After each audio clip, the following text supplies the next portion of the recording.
Então, tô eu aqui de novo trazendo outro programa sem contexto, e no programa de hoje, pelo menos na primeira etapa dele, eu vou dar continuidade a assuntos relacionados à Inquisição, né?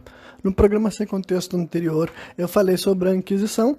Como sempre, nesses programas que eu me atrevo a falar de história, lembre-se que eu nunca estou me predispondo a estar dando uma aula sobre aquele assunto, eu apenas compartilho as informações da forma com que eu fui capaz de percebê-las realizando as minhas pesquisas.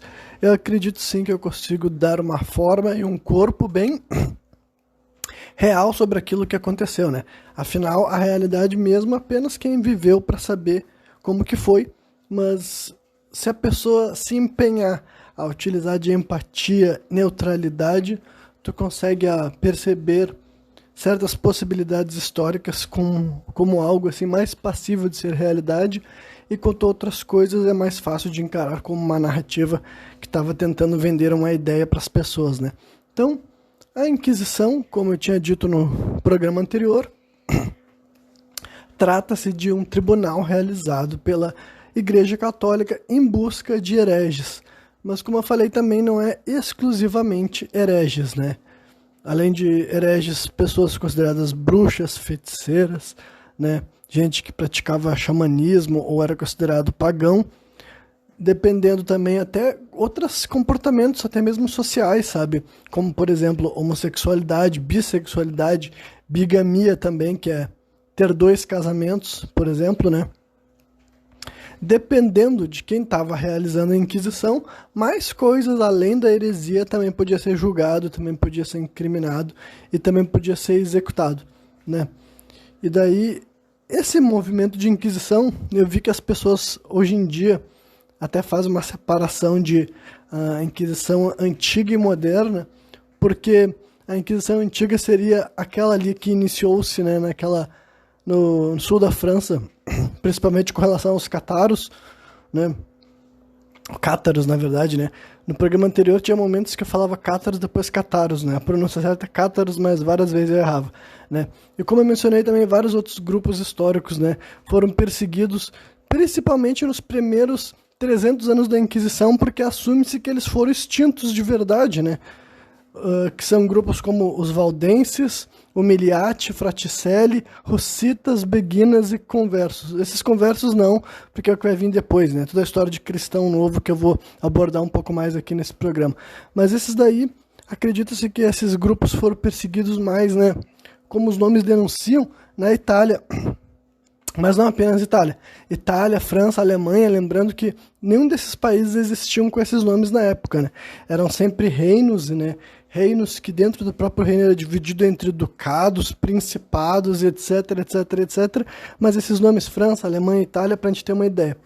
Então, nos primeiros 300 anos da Inquisição, é nesse período daí que era o principal ponto de atividade, porque a outra parte mais ao sul, ou se é que é o sul que eu quero dizer da Europa, né, que daí seria partes da Espanha e de Portugal, ainda estava sob o domínio mouro, né, o domínio árabe, então não estava sendo comandadas inquisições para lá. Estava rolando as cruzadas, eu até pensei em fazer uma pesquisa sobre as cruzadas também para juntar um assunto com outro, né, mas eu acho que vale mais a pena eu deixar a cruzada para um programa específico só sobre isso, né. Mas então, esses grupos aí teriam sido perseguidos mais durante esses 300 anos, e tem vários casos mesmo, sabe? Eu que não vou ficar, assim, dando corpo para nenhum deles especificamente, mas tem vários casos de figuras consideradas membros de um desses grupos, né? Ou considerados incriminados de outro tipo de heresia ou outro tipo de comportamento, né? Que foram mortos, foram executados, ou pelo menos foram torturados, ou também foram exilados, né? Muita coisa aconteceu nesse período daí, né? Aí teve algumas só figuras específicas que eu acho que vale a pena mencionar, porque são figuras históricas que a gente até escuta falar até hoje em dia, né? Como, por exemplo, assim, a Joana d'Arc. Eu vou começar por ela, porque ela é a que entra mais antiga nessa timeline aí que eu pretendo construir aqui, né? A Joana d'Arc nasceu em 1412 numa região da França. Eu podia falar o nome específico, mas no momento para a narrativa que eu vou construir, esses detalhes históricos não são tão importantes. Quem quiser saber, tu pesquisa, tu vai encontrar exatamente a data de nascimento dela, inclusive a data da morte dela, né? Ela morreu com 19 anos, ela era bem jovem ainda, e ela foi executada pela Inquisição. No caso dela, ainda no mesmo século que ela foi morta, já teve retratação da igreja dizendo que ela não deveria ter sido morta. Mas a história de vida dela também é bem curiosa e também diria que mal contada, né? Porque ela é dita como alguém que não tinha lá status social, né? Como se os pais dela fossem, assim, camponeses, sabe? Eles não eram donos de terra, então, né? E por alguma razão, mesmo assim, desde muito jovem, ela já começou a, tipo assim, contactar com pessoas mais nobres por causa das capacidades sobrenaturais que ela tinha, né? E essas capacidades são descritas, assim, né, baseadas em fontes históricas e relatos, mas ela teria poderes, assim, né, do sentido, assim, não sei se necessariamente poderes mágicos, porque considerando que ela lutou em batalha, né, vai saber se ela tinha esse tipo de narrativa sobre o que ela fez. Porque dizem que com 16, 17 anos de idade ela estava comandando exércitos cristãos, né, porque ela teria morrido aos 19, teria sido morta, na verdade, né, então é uma história bem estranha, assim, né, num ponto de vista, assim, de tu tentar compreender como que rolou na prática, sabe?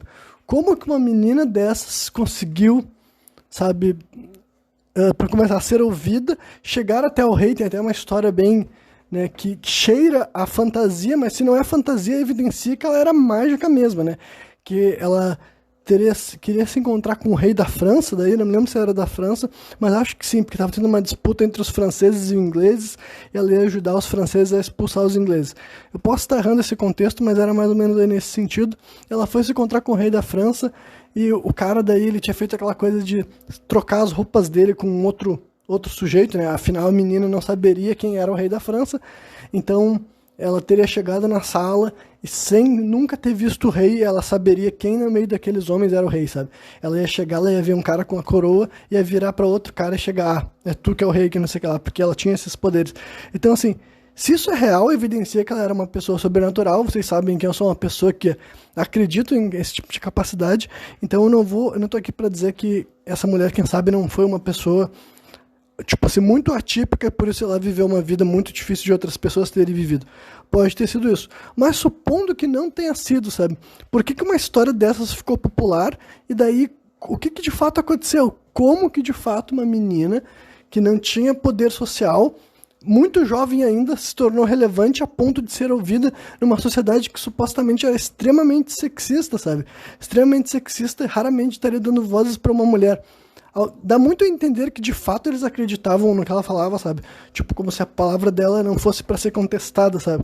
Como se ela tivesse talvez um histórico de sempre acertar, ou se, como eu falei aqui no começo desse raciocínio, vai que ela tinha capacidades mesmo mágicas, sabe? Que a gente não consegue ver, mas quem viveu com ela viu essa mulher fazendo coisas incomuns, né? Porque é uma história totalmente difícil de compreender, sabe? Sem romantizar ou sem distorcer, basicamente, sabe?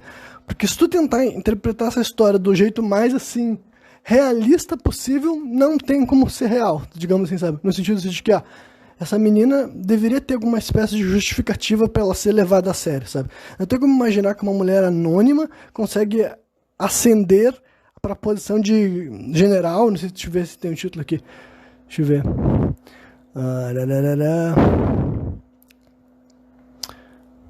Não tem aqui o título específico que foi dado para ela, né? Mas enfim, né? Tem até a história também de que ela recebeu armadura, espada e o estandarte, né?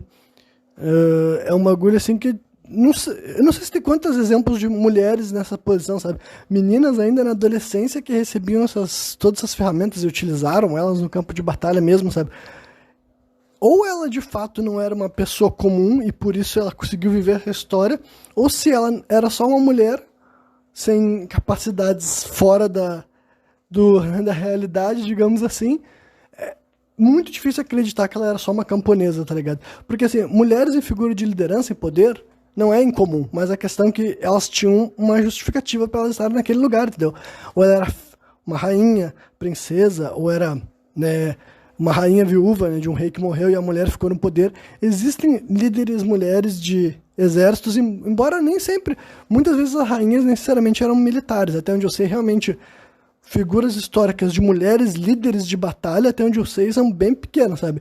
Tipo, mulheres de realeza, mulheres de comandando impérios já são poucos, assim, em comparação aos homens, só que líderes de exército é menor ainda. Então, se de fato essa mulher existiu, e se de fato ela governou esses exércitos, tá ligado? É difícil que ela tenha sido só uma camponesa, a não ser que ela fosse uma camponesa muito especial mesmo. E qual é o desfecho da história dessa mulher? Bom, basicamente também essa outra coisa interessante. Eu acredito que eu tenho que apontar sobre essa história da heresia dentro da igreja. Porque pensa que nesse período inteiro a Inquisição já estava rolando, tá ligado? Porque, tipo, já fazia 300 anos que a Inquisição estava rolando.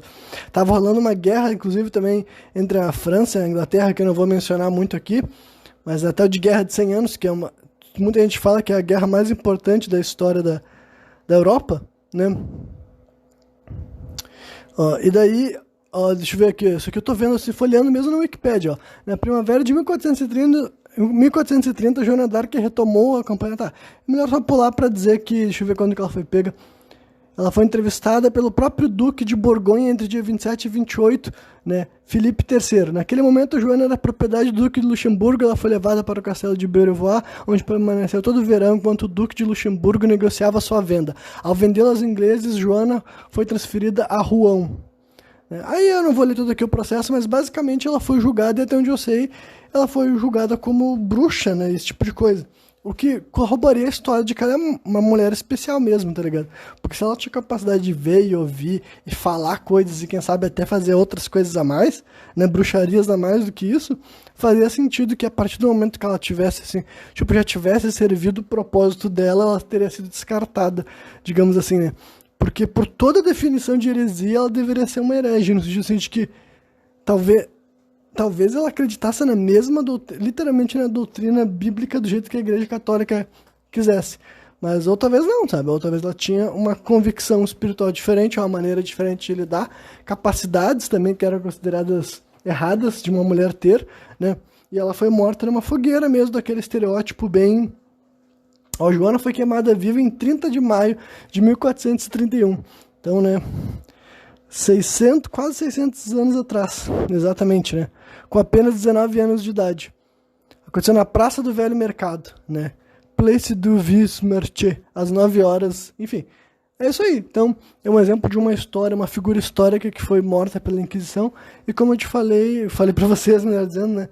É um negócio que ainda nesse século já teve figuras da Igreja Católica que falou que foi errada, embora também teve, tipo... Já vi outra análise que diz que, tipo, mesmo ela sendo herege, ela deveria ter sido poupada, porque ela era uma herege extraordinária, já que ela serviu a igreja, sabe? Mas tem gente que fala que os executores dela não estavam errados em matar ela, tipo, gente pró-igreja, né? Porque dentro da doutrina do que eles estavam seguindo, ela configuraria como uma pessoa dessas que poderia ser morta, né? Nessas condições. É que, na verdade, a execução envolve a pessoa não confessar os pecados, envolve a pessoa não renunciar às práticas, né? Tem toda essa questão daí, né? Bom. Tem até outra história doida que ela tinha uma espada, que a história da espada dela é que ela, quando ela recebeu a armadura dela e o estandarte, iam dar pra ela uma espada, e ela disse que não, porque a espada dela já tinha sido escolhida, e ela foi até uma igreja, e lá na igreja tinha uma arma guardada lá, sabe? Tipo, ela não sabia, literalmente parece coisa de jogo, sabe? Jogo de videogame, assim, que tu sai caminhando, entra num lugar e pega uma arma atrás de um altar. E a história real dizem que era isso daí, na verdade, eu não sei se estava atrás do altar, na verdade, ela teve que escavar, o que deixa mais sobrenatural ainda, né? Uma espada louca lá, mas daí historiadores dizem que essa ideia de guerreiros cristãos deixarem as suas armas em templos não era impossível, sabe? Era bem, não sei se era bem provável, mas eu vi historiadores defendendo que existe a possibilidade, sim, de que um guerreiro anterior a ela, que tenha lutado numa batalha, porque esse era um período cheio de guerras, né? Afinal, estava rolando tal de guerra de 100 anos, depois que ele lutou a batalha...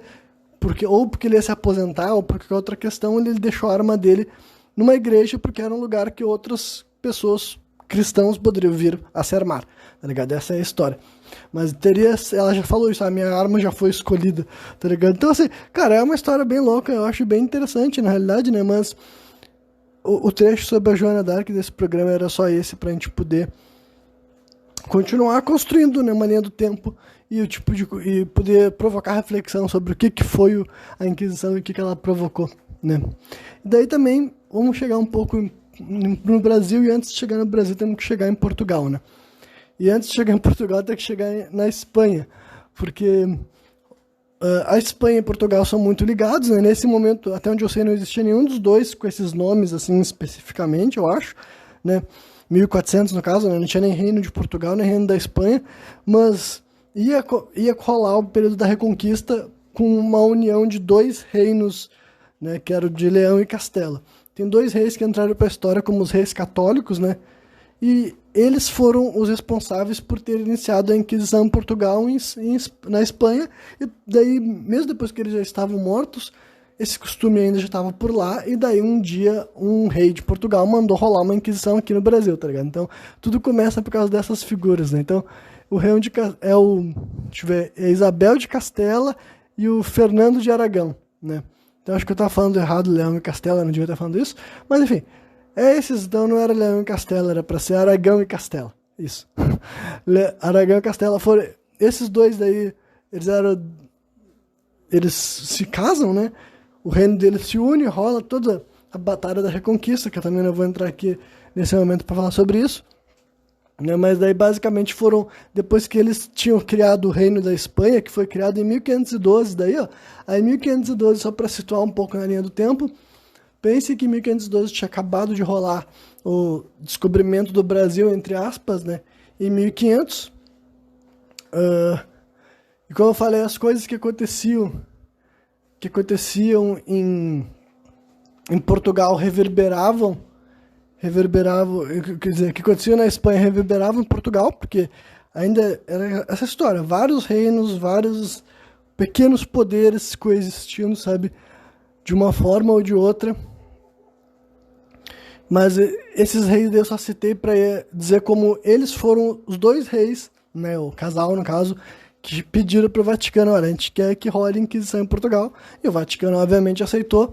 E em Portugal falam que a principal, no caso deles, ainda assim matavam hereges e, sabe, e pessoas com comportamentos que eles não consideravam corretos. Essas pessoas também iam ser mortas, se não fossem mortas, iam ser exiladas, iam ser torturadas, todas essas coisas diferentes aí, mas falaram que o principal foco deles era pegar os conversos que as pessoas, tipo, muitas fontes agem como se fosse só judeus, eu não sei se de fato não ficou muçulmanos, porque assim, pensem que assim, ó, tinha rolado esse domínio árabe, e ali quando rolou esse domínio árabe, existia judeu, cristão e muçulmano convivendo ali.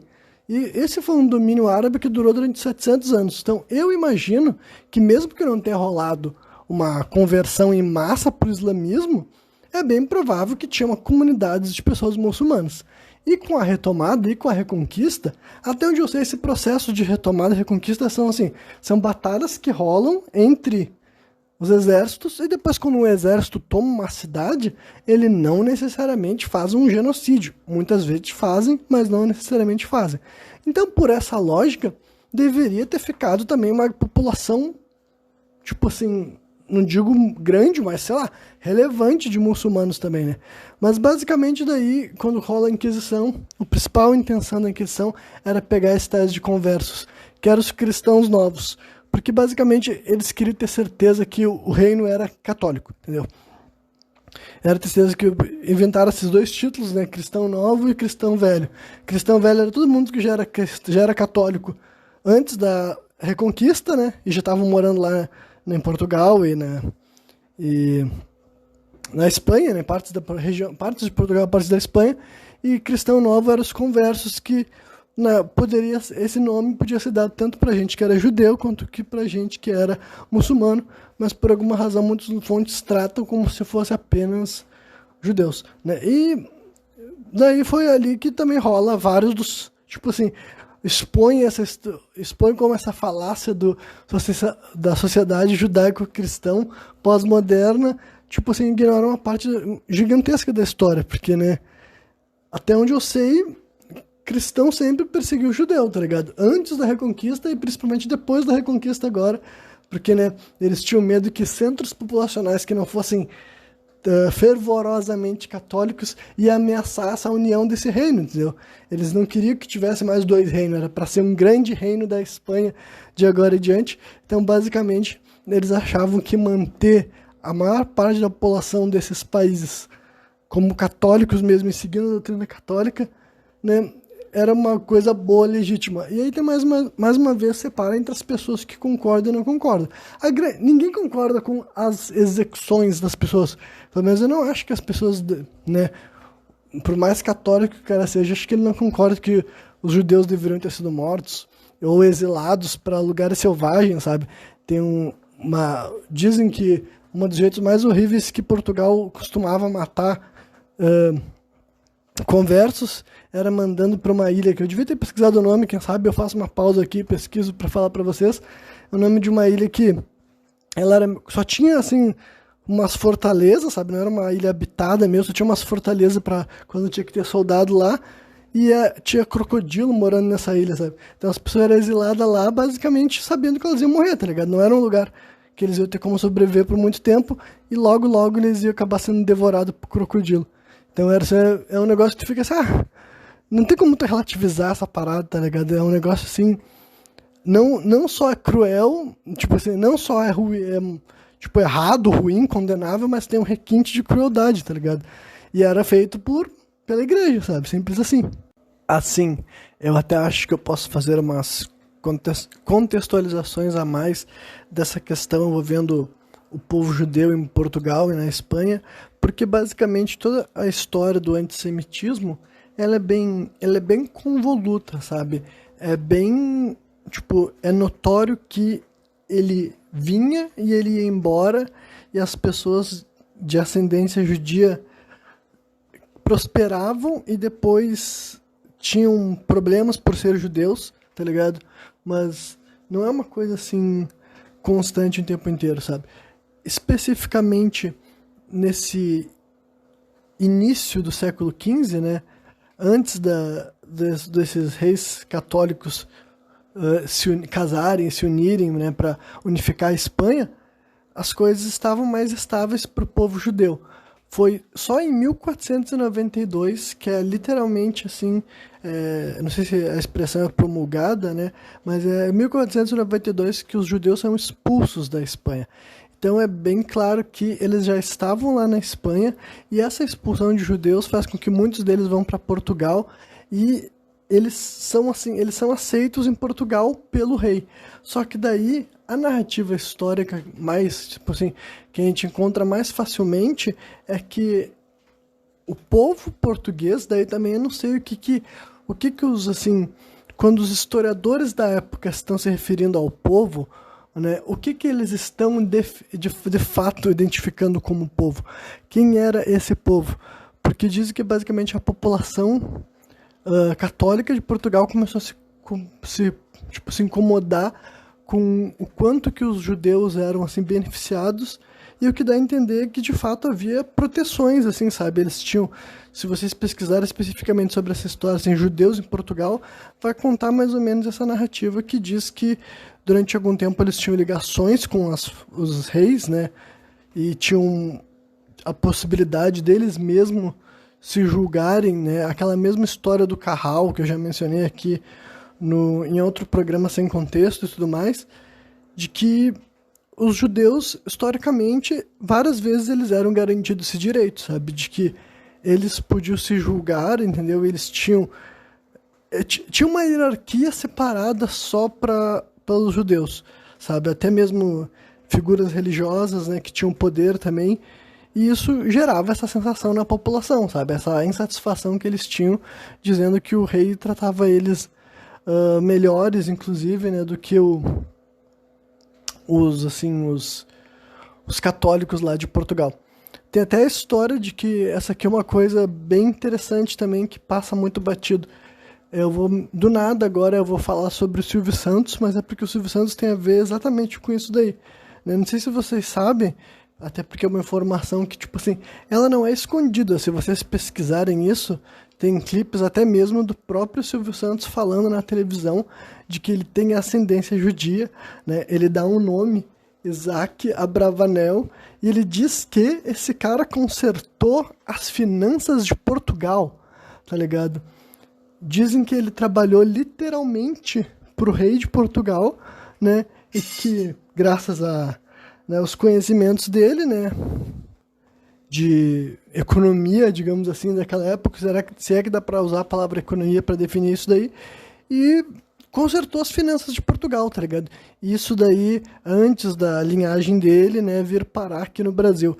Então, em primeiro lugar, só já que eu mencionei sobre o Silvio Santos, eu nunca tinha falado sobre ele, eu vou deixar bem claro que o Silvio Santos é um cara que eu tenho certeza absoluta que a pouca história que a gente escuta da vida dele é totalmente distorcida, sabe? E, tipo assim, uma verdadeira mentira deliberada, sabe?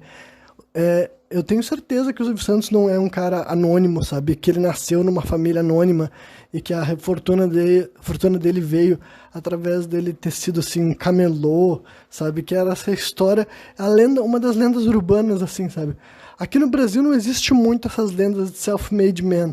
Meio que várias vezes figuras de poder a gente entende que eles têm uma ascendência, né? Embora, claro que a grande maioria das pessoas gostam de se vender como sem ajuda, né? Independentemente de que tu seja, é muito difícil alguém assumir que eles tiveram uma plataforma, que eles tiveram uma, né? Se não quiser falar que tu tem uma ascendência, uma linhagem, no mínimo diga que, sei lá, teu pai, tua mãe, teu tio te financiou, te cobriu, te possibilitou ter oportunidades, tá ligado? As pessoas evitam demais fazer isso porque pode fazer parecer que eles não têm mérito, né? Não tem nada a ver com não ter mérito, é só não vender a falsa narrativa de que qualquer pessoa sem fundação nenhuma, sem base nenhuma, chega a qualquer lugar, sabe? Os Estados Unidos é o rei desse tipo de narrativa, sabe? Até historicamente, sabe? A quantidade de figuras históricas dos Estados Unidos que eram vendidas como sem... tipo assim, como se eles fossem... pessoas sem era nem beira e ainda assim conseguiram chegar longe, é gigantesca, né? Mas então o Silvio Santos é um cara aqui muito mais moderno, que tem essa falsa história em cima dele de que ele é um cara que veio do nada. Só digo uma coisa pra vocês, não importa quem tu seja, se tu é capaz de saber quem é teu ancestral de 500 anos atrás, é bem provável que a tua família não é uma família qualquer, digamos assim, sabe? Porque a tua genealogia não se perder é dificílimo. E é claro que pode não ser isso, é claro que o Silvio Santos pode não ser judeu e ele simplesmente adotou essa história para se promover.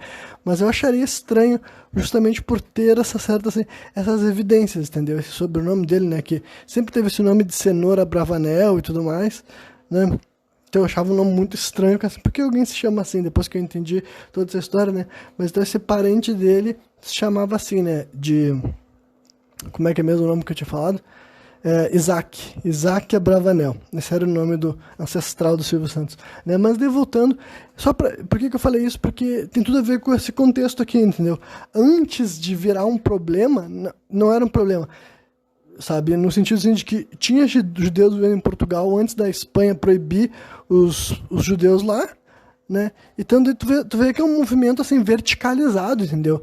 Os judeus estavam vivendo bem na Europa. E quando eu digo que eles estavam vivendo bem, eu não estou dizendo que não existia nenhuma espécie de perseguição, nenhuma espécie assim, de preconceito étnico que os judeus sofriam em comunidades. Mas é inegável que eles estavam incluídos na sociedade, sabe? E eles não estavam 100% todos eles marginalizados, entendeu?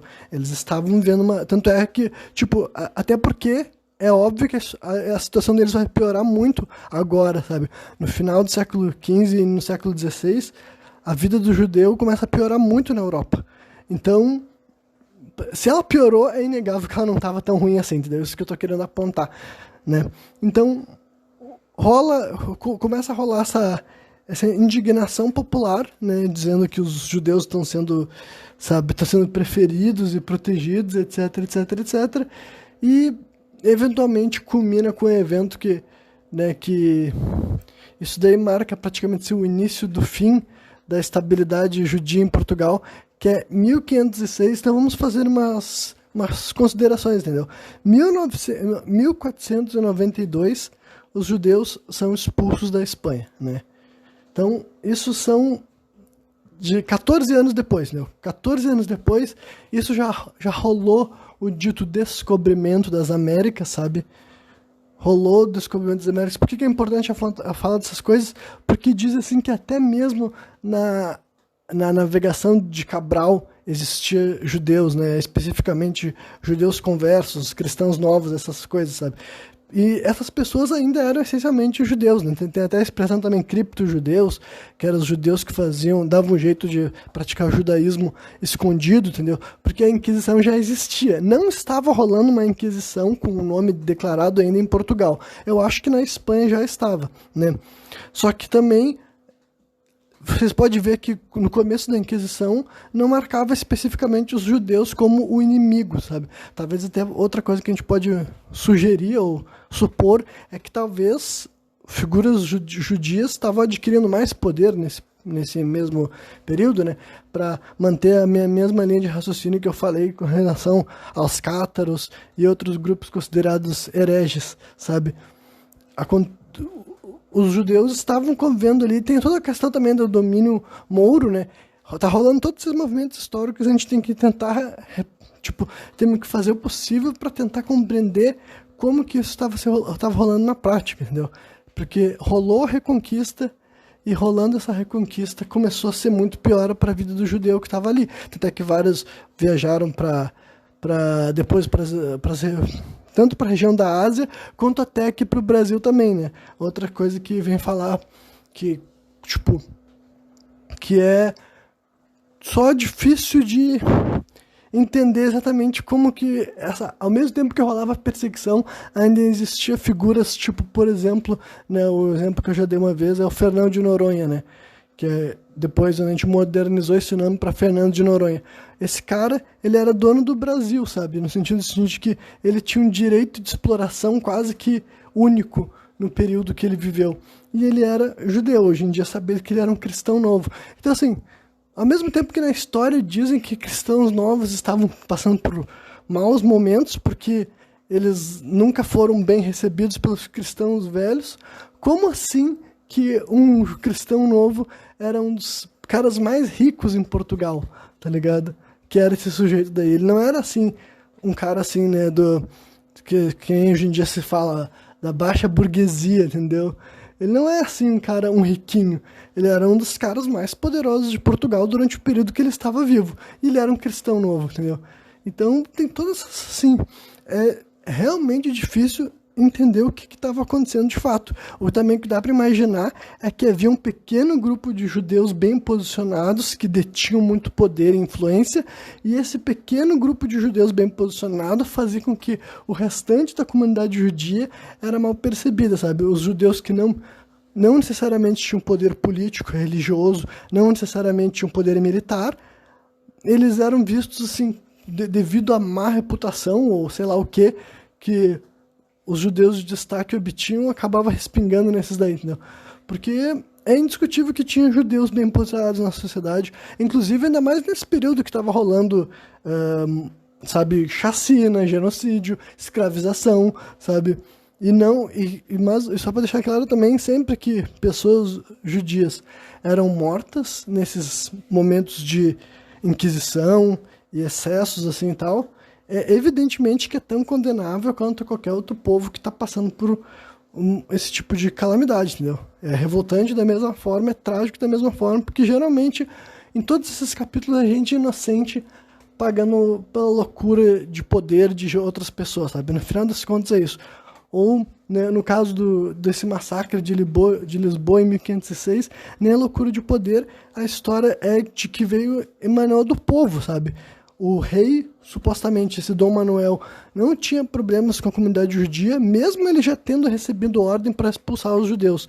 Nesse período ele não tinha expulsado, ele tinha forçado a conversão, né? Aquela história de que ou tu fica aqui em Portugal e se torna cristão, ou tu vai embora, né?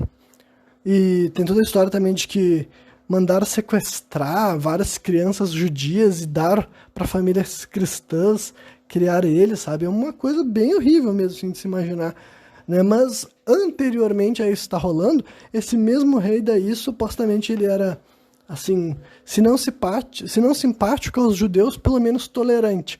Só que eles, tipo, veio, né, nessa época, Portugal era praticamente assim, submissa à Espanha, né? E daí veio a ordem da coroa espanhola dizendo que Portugal não podia ficar abrigando os judeus, basicamente, sabe?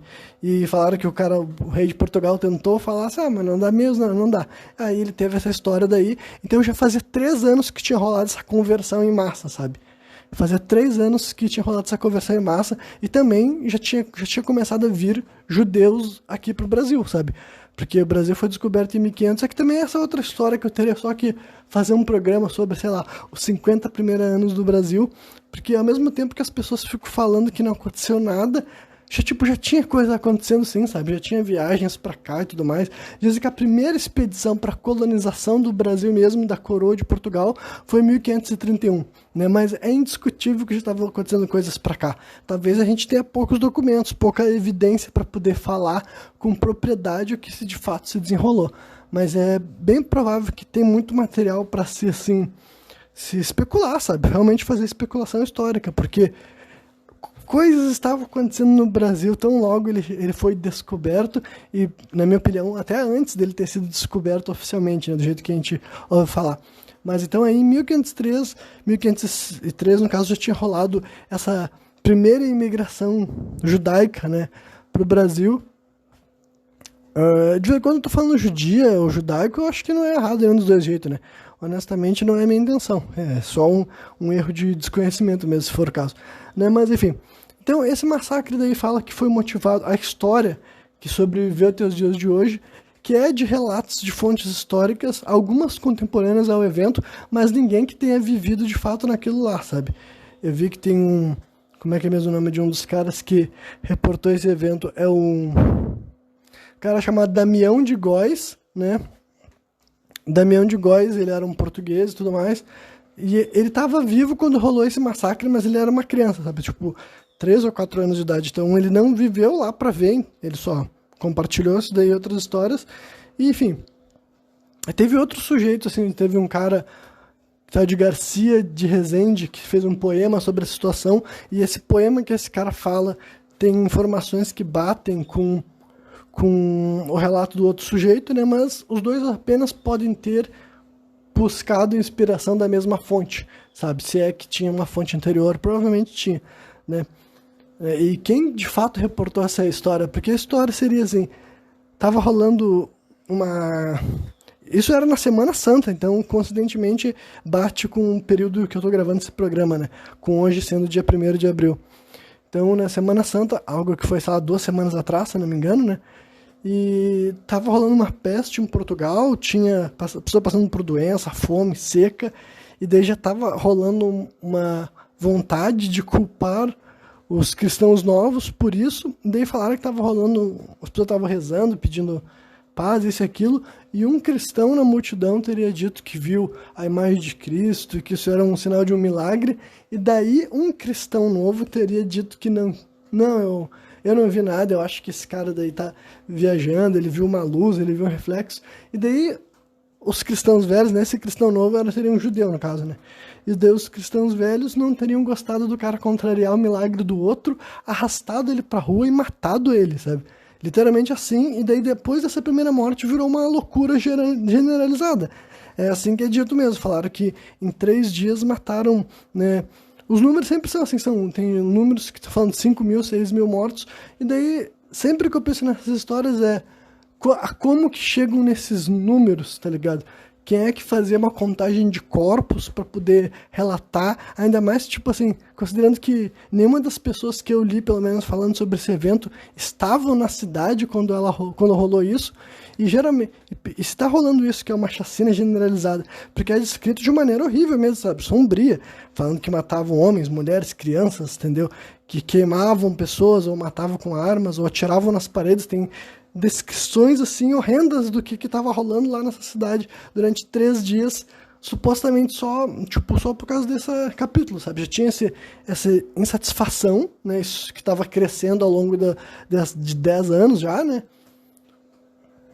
estava crescendo ao longo de 14 anos, digamos assim, mas o estopim foi só esse evento, sabe, descrito aí, né? Ah, mas também falaram que tinha dois frades dominicanos, né? Dois frades dominicanos que, quando rolou, após ter rolado a primeira morte, eles teriam começado a incitar a violência, dizendo que tinha que caçar os hereges, né? E que qualquer pessoa que matasse herege seria perdoado, enfim. E, né, essas coisas assim bem horríveis, bem asquerosas, né? Só que daí falaram também que 2 ou 3 dias depois, né, quando a chacina já tinha acabado, já tinham matado todo mundo que eles queriam matar, chegaram forças reais na cidade, porque, né, viajou e era Lisboa, não era uma cidade qualquer. Chegaram forças reais na cidade, os padres, os frades, né, os frades que incentivaram a turba foram mortos, inclusive dizem que eles foram queimados também, né? Não sei se de fato aconteceu isso, mas na história as fontes dizem que foi isso. E também dizem que uma série de outras pessoas tiveram que pagar pelos pecados. Tipo assim, enfim, né? Essa é a narrativa, sabe? É uma história bem horrível, bem sombria assim mesmo e tal, né? E que mostra, né, como a situação do povo judeu tinha se complicado bastante com relação ao século anterior, sabe? Agora as coisas estavam bem diferentes para eles em Portugal. E daí teria algumas outras coisas que eu anotei aqui. Em primeiro lugar, é que também da história de que a comunidade judia, ou judaica, né, teria vindo parar no Brasil também, mas especificamente no Recife. Essa parte, a ocupação, né, holandesa do Recife entra muito com esse nome, mas muita gente não menciona ou não sabe, talvez mesmo, que essa mesma ocupação holandesa quer dizer também uma ocupação judaica, né? Não que todo mundo que veio da Holanda para cá fosse judeu, mas tinha muitos judeus na Holanda, né? E inclusive fizeram a sinagoga mais antiga da América. É uma sinagoga que ainda existe aqui no Brasil, Sinagoga Kahal Zur Israel. Né? Ela fica lá no Recife, né? E foi inaugurada em 1637. Então, né, mais de um século depois desses eventos, e que mais uma vez mostra que, independentemente do que tinha acontecido com a população judia, ainda assim eles tinham perseverado e sobrevivido. E também eu confesso que a narrativa constante de que eles saíam dos lugares que eles estavam sem nada nas mãos e eles chegavam em outro lugar e eles prosperavam, eu confesso também que eu não consigo compreender muito bem, sabe? É outra coisa, assim, que é muito, assim, sei lá, é muito atípica, sabe? A grande maioria das histórias de povos que eu conheço, quando eles começam a ser perseguidos, o que a gente conhece é a extinção deles, né? A gente não fica falando de maias e astecas e incas como se eles tivessem sido expulsos das suas terras e depois prosperado. Eu só usei esses povos como um exemplo, inclusive eles estavam prestes a ser extintos, entendeu? E os judeus, por outro lado, eles já estavam nessa situação de diáspora há mais de 1000 anos, né? E essa constante história de que eles saíam dos lugares expulsos, sem dinheiro nenhum, viajavam para uma outra terra, chegavam lá sem conhecer o lugar, sem conhecer nada e do nada, literalmente do nada, eles estavam ricos de novo, sabe? É bem difícil de compreender essa narrativa, né? Eu não sei o que eu acho dela de verdade, sabe? Se, né, mas ainda assim eu especulo que havia outras razões, tá ligado? Eu especulo que essas pessoas não viajavam sem dinheiro nenhum, sem posses nenhuma. Eu não sei exatamente quem seria o patrono dessa sociedade judaica que, não importando as adversidades, eles seguiam prosperando, sabe? Mas, assim, é só porque é uma lógica muito diferente de todos os outros povos que eu conheci, sabe? Todas as outras informações de povo que tá passando por esse tipo de situação, até onde eu sei, o final da história deles é que eles foram extintos e hoje em dia a única chance da gente saber sobre eles é nós ficar falando deles como um povo que desapareceu, sabe? E os judeus, pelo contrário, tá ligado? Sempre persistindo, perseverando e prosperando, né? Então, mas aí fizeram essa sinagoga aqui no Brasil, foram expulsos aqui do Brasil também, já foram para os Estados Unidos e ajudaram uma colônia que era chamada de Nova Amsterdã, que já estava sendo feita por antigos moradores da Holanda, né? Porque já existia Amsterdã, então era Nova Amsterdã, que um dia se tornaria uma cidade chamada Nova York. E sim, os judeus estão envolvidos também no surgimento, na criação, os mesmos, e supostamente os mesmos judeus que ajudaram a fazer Recife, né? Tipo, não literalmente os mesmos, mas descendentes dos judeus que fizeram Recife foram lá para os Estados Unidos fazer Nova York. Então, são histórias notáveis, sabe? Não dá para negar que são histórias notáveis, né? Por exemplo, assim, na construção dessa sinagoga, aqui do Brasil e tal, tem até informação de quem era o arquiteto, sabe? O Isaac Aboab da Fonseca, né? Mostrando que, olha, para ter um arquiteto e esse arquiteto ter o nome dele registrado, não é uma coisa tão marginalizada assim. E, sobretudo, mostra que já tinha estabilidade do povo judeu aqui no Brasil ao longo do século XVII, tá ligado? Só para mostrar que a história dos judeus é uma gangorra, tá ligado? É uma gangorra, não dá para fazer de conta que é assim, eles caindo em linha reta em direção ao seu fim, tá ligado? Não é. Eles prosperavam bastante, ficavam bem posicionados bastante. Tem mais uma figura que eu acho que dá para mencionar nesse mesmo momento, que é a Branca Dias. Essa mulher também, eu descobri o nome dela fazendo pesquisa sobre essa questão, né? Ela nasceu em 1515, então, né, vamos voltar para minha timeline. 1515 é anos depois dessa chacina em Lisboa. E ela nasceu no Reino de Portugal. Então, mais uma coisa assim para se perguntar, né? Ela era uma cristã nova, né? Então, sinal de que nem todo cristão novo foi morto, nem todo cristão novo foi perseguido. Algumas famílias judias ainda assim ficaram em Portugal, mesmo sabendo que não era seguro. Por alguma razão eles achavam que para eles estaria tudo tranquilo, né?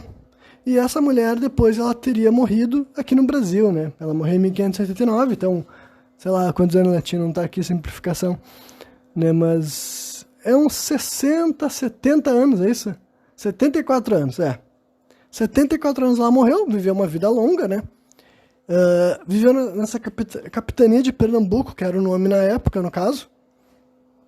E é uma dessas figuras que, para começar, não tem como ter tanta informação assim pelo período que ela viveu, né? Mas...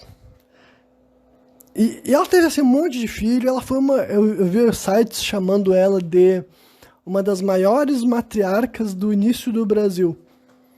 E a história dela é dita como uma mulher que foi perseguida e, sabe, sofreu muito pelo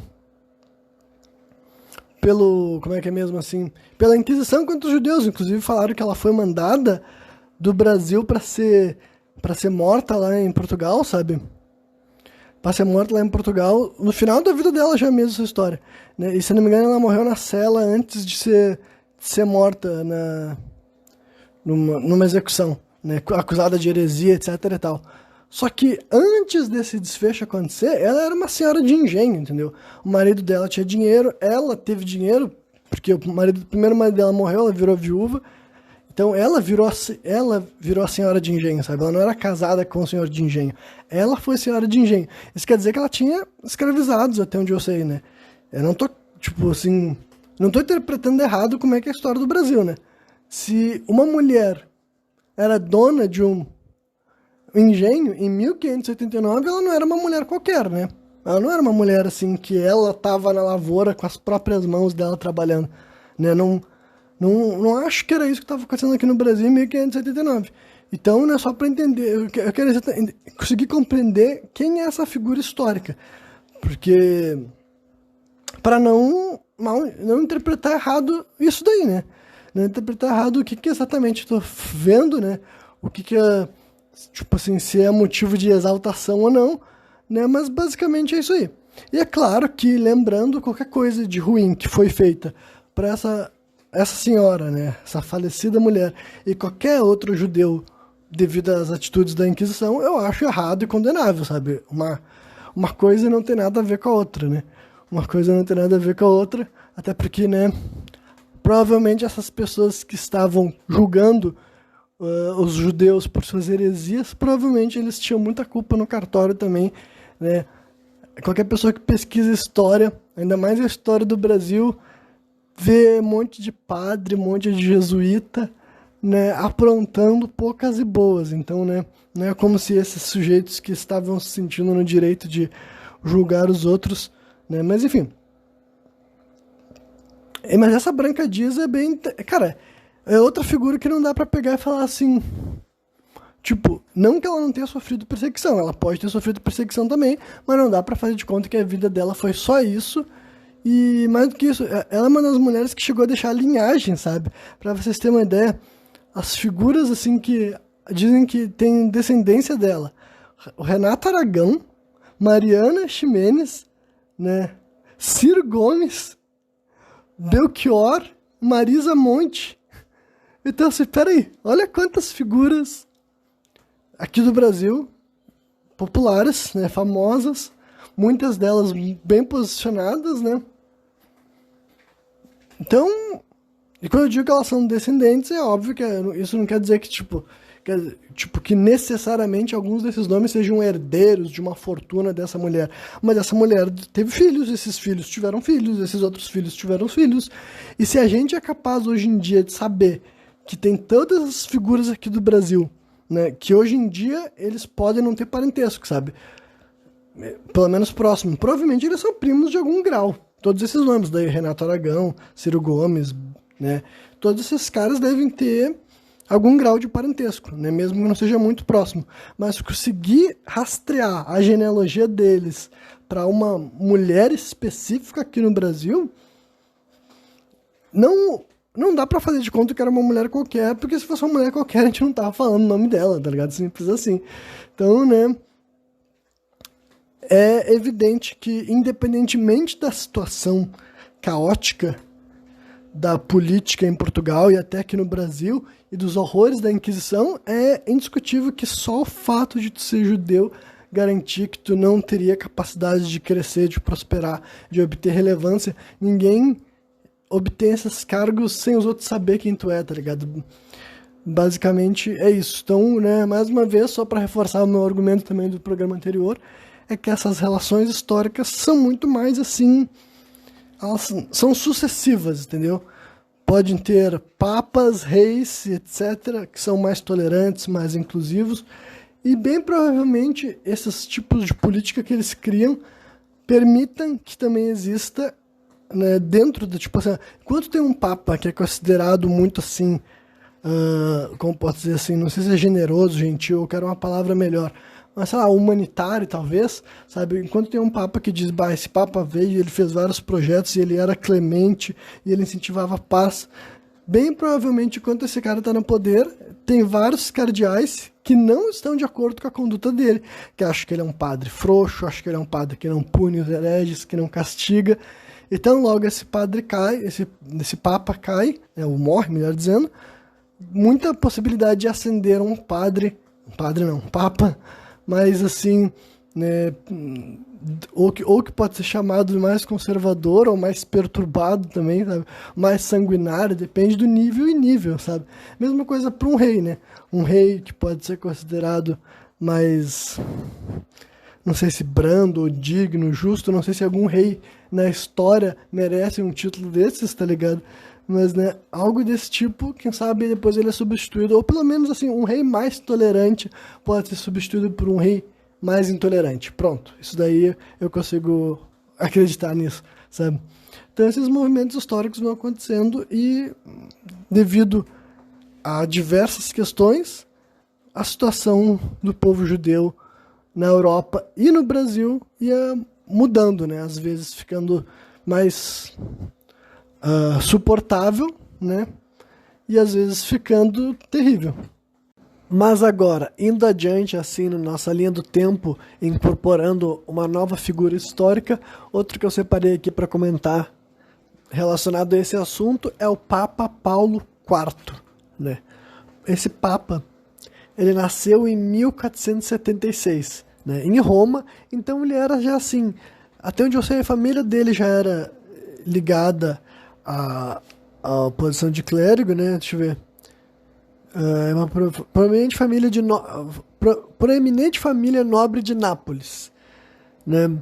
Então, ele já tinha, desde sempre tinha vínculo com essa parte assim mais, dá pra dizer assim, a parte mais alta da hierarquia europeia, eu diria, né?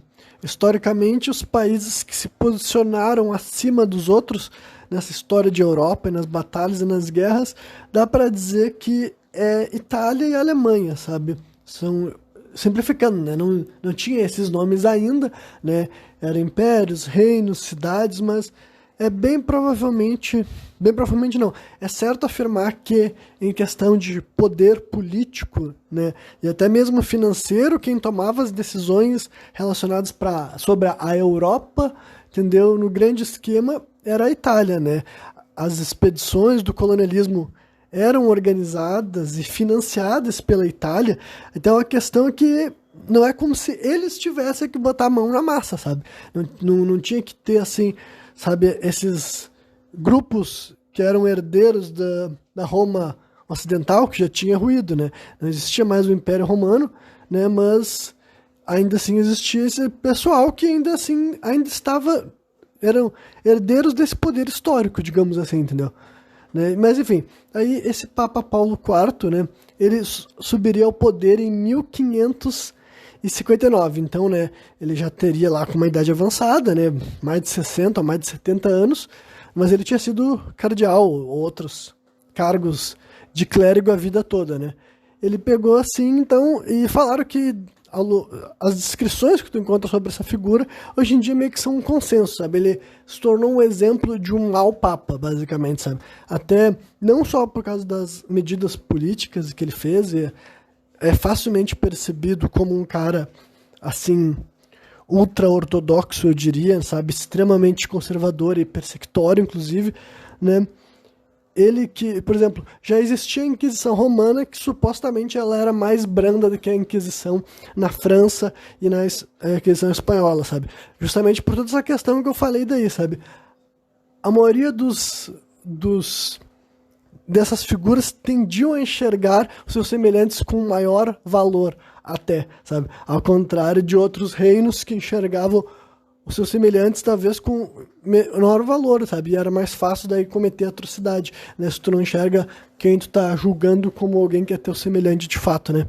Então, dizem que a Inquisição em Roma tinha sido até mais branda, era mais assim, julgar mesmo e tomar posse, sabe? Tirar dinheiro da pessoa, muito melhor do que ser queimado, torturado, etc, né?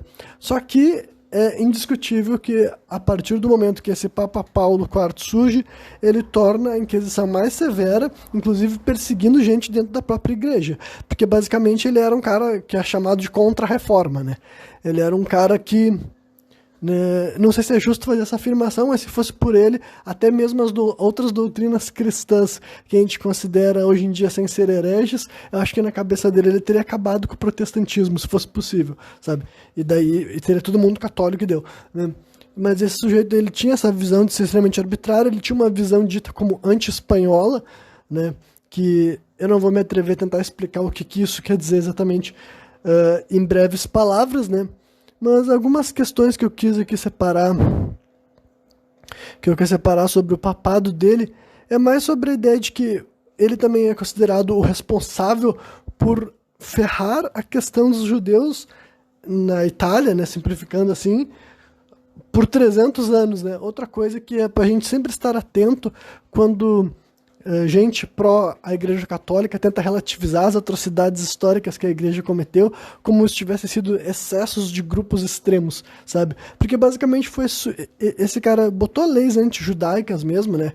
Tipo, ele criou os guetos, né? Que o gueto, essas palavras gueto, até onde eu sei, tem essa origem, vem através dos locais mais afastados do centro que foram criados para judeus viverem, sabe? Então é uma palavra que sobreviveu até os períodos modernos, né? A gente associa hoje em dia gueto ainda como uma espécie de, né, comunidade periférica, e seria essa daí a origem, né? Foi ele que falou que foi bem severo assim, com a perseguição do povo judeu, e lembrando só que, né, para a questão de manter a coisa consistente na narrativa, eu não acredito que tenha sido todo o povo judeu que tenha tido esse tratamento. Devia ter judeus que, por qualquer razão que seja, por questão de casamento ou na posição social ou função que desempenhava, eles não tinham tido esse tratamento, né, da mesma forma, né? Mas o ponto é que, indiscutivelmente, a população judaica como um todo, como um coletivo, foi extremamente prejudicada pelas políticas que esse sujeito fez, né? Falaram que tinha até outras questões,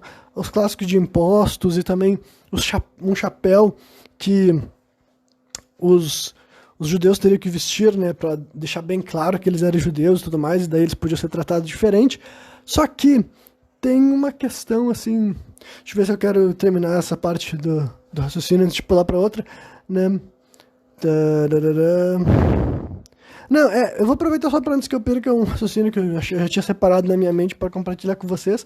É que mesmo que esse cara seja considerado esse papa horrível, né? Indiscutivelmente, todos os outros papas que vieram depois não desfizeram a cagada que ele tinha feito, sabe? E não que os outros papas que vieram depois não fossem tão intolerantes quanto ele, mas eles não desfizeram esse sistema de separar em guetos, sabe? E não, né? Imagino que ao longo do tempo, como eu falei aqui nesse programa, as coisas foram mudando, mas, né, não dá para dizer que o mal que a igreja causava, tão logo um papa, tipo, o mal que o mau papa causava, tão logo ele morria, era substituído e não, sabe, demorava gerações até alguém ter o distanciamento histórico para perceber que talvez uma atitude tomada por um papa, ou um monarca, ou um líder anterior, não tenha sido uma melhor decisão, sabe, porque envolve essa perspectiva, né.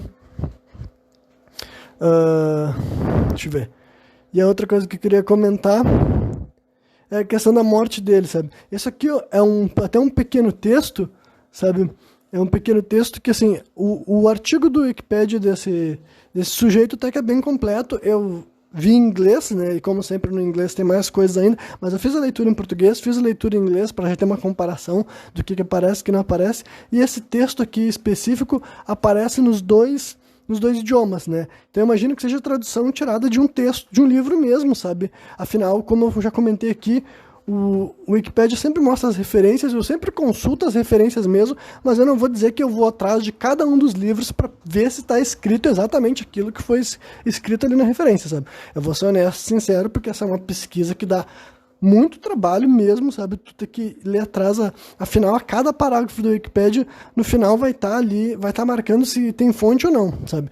E de vez em quando tem vários trechos que não tem fonte, mas na desse cara aqui, quase tudo que tem aqui na página desse sujeito tem as fontes, eu sempre checo para ver se os livros existem, isso daí eu faço, só que depois que eu vejo que o livro existe, eu não vou dizer, agora eu vou atrás de cada um dos livros e ver se tem esse texto aqui. E como eu falei, isso aqui é falaram que quando morreu esse papa e foi dada a notícia da morte dele, rolou assim um monte de tumulto na cidade feito da própria população que era contra ele, tá ligado? Aproveitaram que ele morreu para fazer uma série de coisas bem curiosas, para deixar bem claro que para um sujeito ser visto como um tirano contemporaneamente, já mostra que de fato ele não era uma boa pessoa, tá ligado? Aí o texto basicamente diz que eram os gritos. Isso daí foi um historiador que disse que a multidão tinha o seguinte canto, enquanto eles faziam a destruição de uma estátua desse cara, sabe? Falaram que botaram na cabeça dele o chapéu que ele tinha botado para os judeus usarem, depois arrancaram a cabeça da estátua, sabe? Falaram que era uma revolta popular de manifestação contra, sabe? Literalmente assim como poderia existir algo hoje em dia, né? Então já mostra uma diferença assim no posicionamento da população, né? Visto que em 1506 lá em Portugal falaram que os judeus estavam sendo massacrados só por serem judeus, e aí a gente vê que a população, né? Essa imagem da história de botar o chapéu de judeu na cabeça dele e cortar fora, eu enxergo mais como um simbolismo pró novos cristãos, sabe? Dá a entender que, tipo assim, tu fez os judeus ter que vestir esse chapéu aqui, agora tu vai vestir esse chapéu e a gente vai arrancar tua cabeça fora. É o que eu consigo entender, sabe? Porque, né, como eu falei, é uma crítica a ele. Deve aqui a frase, o texto que eu fiquei de ler, que é o seguinte: Carafa, que era o nome dele, né? Ele tinha um nome, esse Papa Paulo é um título, ele tem um nome, eu vou ler aqui já que eu não tinha lido, né? Jean Pietro Carafa, né? Esse aqui era o nome dele de batismo. Né, daí, mas a música era assim: Carafa, odiado pelo diabo e pelo céu, Então, né, para as pessoas falarem isso sobre um papa, né, o que eles achavam desse cara? Odiado pelo diabo, pelo céu, o famoso ninguém te quer aqui, sabe? Está enterrado aqui com seu cadáver apodrecido. Erebus tomou o espírito. Bem interessante também, eu gosto. Esse trecho especificamente do Erebus eu queria ver se está retratado, porque Erebus é uma divindade grega antiga, sabe? E isso aqui aconteceu em 1500 alguma coisa, então interessante que se de fato a multidão entoava o nome de uma divindade da Grécia clássica, sabe? Isso em Roma. Bem curioso, né? Mas Erebus tomou o espírito. Ele odiava a paz na terra. Nossa fé ele contestou. Ó, muito revelador também, né? Ele odiava a paz na terra. Basicamente quer dizer que ele era um cara que ficava incitando a violência, né? Com suas ferramentas políticas. E nossa fé ele contestou. Basicamente uma oposição ao que dá para definir como paganismo, né? Se é isso que eu estou entendendo, ou heresia, né? Ele arruinou a igreja e o povo, homens e céu ofendidos, né? Deixando claro que as atitudes desse cara ofendiam tanto a igreja que ele servia quanto a população católica como um todo, né? Homens e o céu ofendidos, amigo traiçoeiro, suplicante do exército que foi fatal para ele. Você quer saber mais? Papa ele era e isso basta, né? Então, né, é um texto, né, se rolou algo desse tipo, deixava bem claro que a população estava mais do que satisfeita com a morte desse sujeito. Falaram que demoraram um pouco para enterrar ele, e depois já enterraram ele dentro de um lugar que não ficava de fácil acesso, sabe, dentro de um lugar, tipo assim, que só padres frequentam, no caso, assim, para evitar que o corpo dele fosse profanado e tudo mais. Então, para ver como a própria igreja sabia que eles estavam enterrando um cara que não era flor que se cheire. Então, isso daí é um exemplo, né? Esse cara foi papa por 4 anos, né? Basicamente uma presidência, né? Morreu em 1559, mas esses 4 anos finais da vida dele ele ainda aproveitou para fazer um monte de coisa que as pessoas atestavam que ele era, assim, um cara que não veio para trazer paz, entendeu? Ele veio lá para comandar batalhas, para fazer a França e a Espanha, né? Mais uma vez, não eram necessariamente esses nomes desses países, mas reinos da França, reinos da Espanha entraram em conflito por ele ter essa política anti-espanhola e blá blá. Então, né, é uma figura que eu achava pertinente mencionar nessa questão, porque ele foi responsável por, né, aumentar a perseguição dentro da própria Roma. E acontecia todas essas coisas que aconteciam nos outros lugares, sabe? Julgamento, perseguição, gente denunciando, gente perdendo propriedade, gente sendo morta, gente sendo torturada, etc, etc, etc. E a última figura que eu... Ah, não, e também outra coisa interessante mencionar sobre o sujeito, foi ele que instaurou o Index Librorum Prohibitorum, né? Para quem está acostumado a ler textos que aparecem um pouco de latim, você já pode ter imaginado o que isso quer dizer. Esse seria um índice de livros proibidos, entendeu? Índice de livros proibidos, basicamente um cara que trouxe a censura para um novo nível, sabe? Um novo nível. E muitas figuras mesmo, né? Não vou ficar mencionando todos aqui e tal, mas até indo na própria Wikipedia tem uma lista de obras que apareceram na lista, né? Não sei se essa lista é extremamente completa, mas daí eles mostram algumas obras listadas, né? Especificamente. Ó, a Monarquia, do Dante Alighieri, né? Eu vou falar só o nome dos artistas, porque a maioria de nós não vai conhecer as obras separadas, é melhor falar o nome dos sujeitos, né? Dante Alighieri, Descartes, Pascal, Montesquieu, Voltaire, Rousseau, né? Deixa eu ver o que mais, Victor Hugo, Alexandre Dumas, né? E certos autores que eles botavam por completo, sabe? Falavam que nenhuma obra desse cara podia ser lida, né? Como, por exemplo, tal de Rabelais, Denis Diderot, Balzac, Émile Zola, Anatole France, André Gide, Jean-Paul Sartre, enfim, basicamente, né? E aqui tem mais uma lista de outros sujeitos que foram parte da obra deles foram censuradas.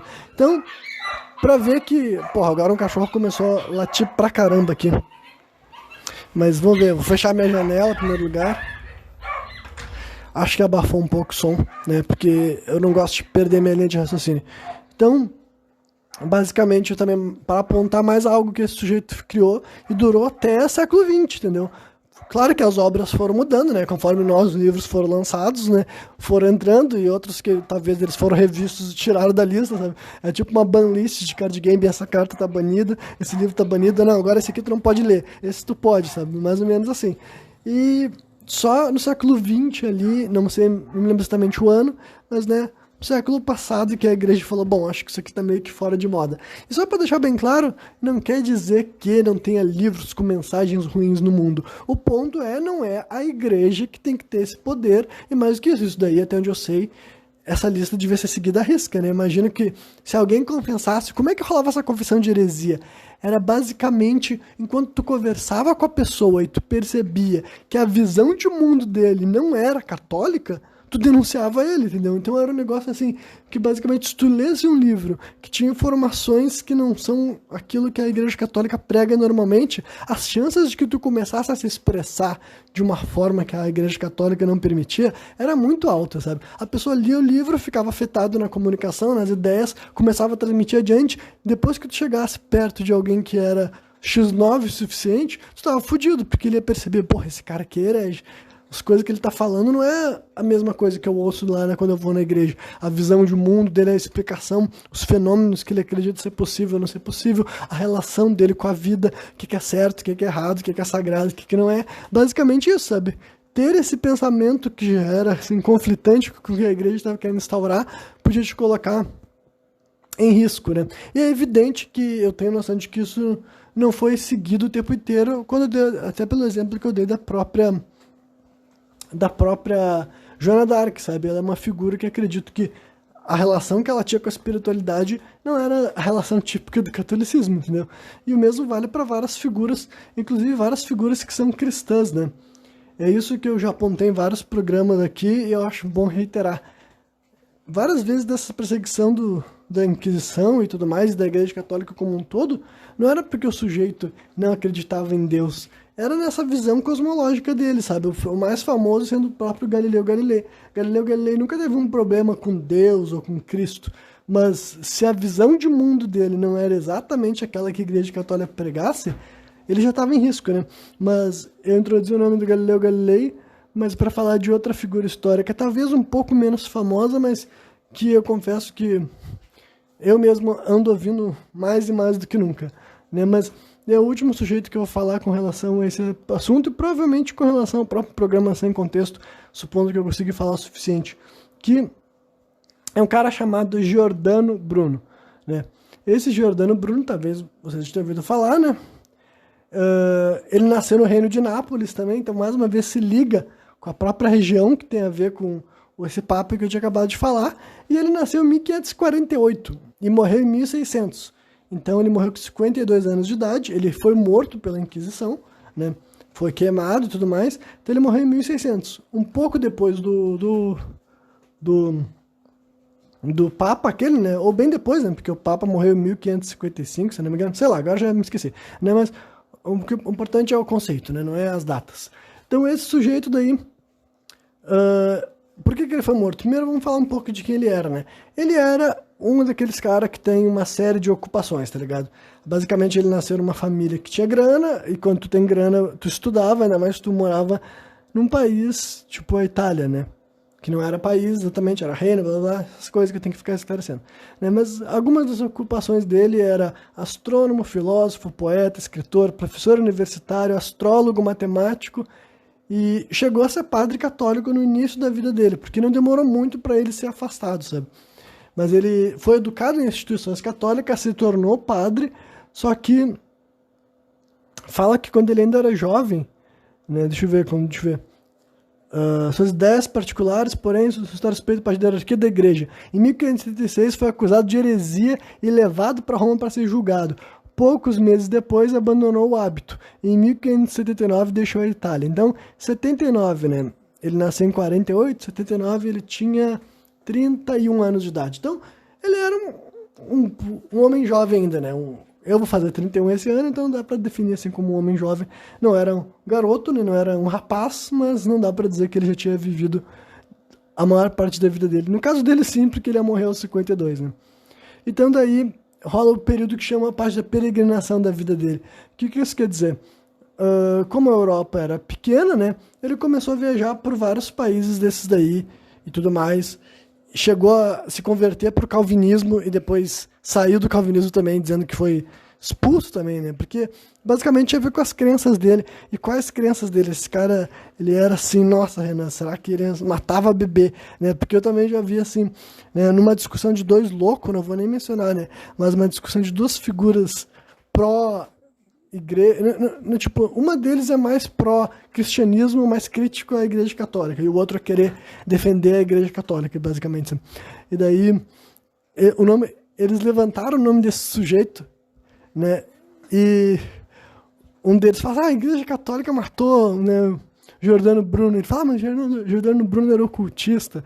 E eu vou dizer pra vocês, eu acredito sim que ele era ocultista sim, sabe? Eu acredito sim que ele era ocultista sim, justamente porque o que mais... Isso não tem nada de contraditório, sabe? Se tu parar para ver a reincidência da ideia de que existia cristãos ocultistas, cristãos que lidavam com alquimia, cristãos que lidavam com outras formas de espiritualidade, é bem grande. Então, né, tem uma evidência bem alta de que durante esse período, que acho que já dá para se redefinir como renascentismo também, mas não tenho certeza, né? Mas tem uma evidência bem alta que vários desses artistas e poetas, e não só poetas, mesmo assim matemáticos, né, e cientistas, aqui eu costumo não usar a palavra cientista porque hoje em dia está muito mais associado com o cientista moderno, e eu realmente acho que tem uma distinção, justamente porque o cientista moderno não cultiva esses sentimentos, sabe? É difícil dizer que um cientista moderno tem muita coisa em comum com o cientista, sabe, anterior ao século XIX, mais ou menos assim, dá para dar uma chutada para trás, sabe? Anterior ao século XIX. Enfim, mas então, né, aqui tem um exemplo das coisas, porque o caso dele, como é famoso, digamos assim, né, tem até assim, uma simplificação do caso dele, sabe, das coisas que era considerado heresia, que ele teria que deixar de professar, basicamente, né. É que na realidade não bastava apenas tu dizer que tu não acreditava mais, tu tinha que parar de acreditar, ou pelo menos parar de falar daquelas coisas. E tu pensa que esse sujeito, ele era até professor, né, e ele foi entregue por um cara que conheceu ele e deu de oportunista, sabe, um cara que tem o nome de sujeito também, mas eu não vou comentar. O que importa é que o cara convidou ele pra, vamos fazer um retiro, bater um papo, uma conversa. Enquanto ele conversava com aquele cara, o cara começou a notar que ele era herege, digamos assim, e ele foi ingênuo, talvez, daí o cara foi lá e dedou ele pra Inquisição, e a Inquisição foi buscar ele. Aí no julgamento, algumas coisas que ele acreditava, ó, sustentar opiniões contrárias à fé católica e contestar seus ministros. Basicamente, discutir contra os dogmas da Igreja Católica e discutir com gente da Igreja. Então, né, primeira coisa já mostra que não tem muito a ver assim, com ser uma pessoa ruim. Né? Segunda coisa, sustentar opiniões contrárias à fé católica sobre a Trindade, que é basicamente outra coisa que eu tenho em comum com esse cara, que é aquela lógica do Deus, Filho e Espírito Santo. Eu não entendo, a grande maioria das pessoas do mundo não entende, sabe? Até gente que faz de conta que entende, não entende, e eu acho que ninguém entende, ou quase ninguém entende, porque não faz sentido.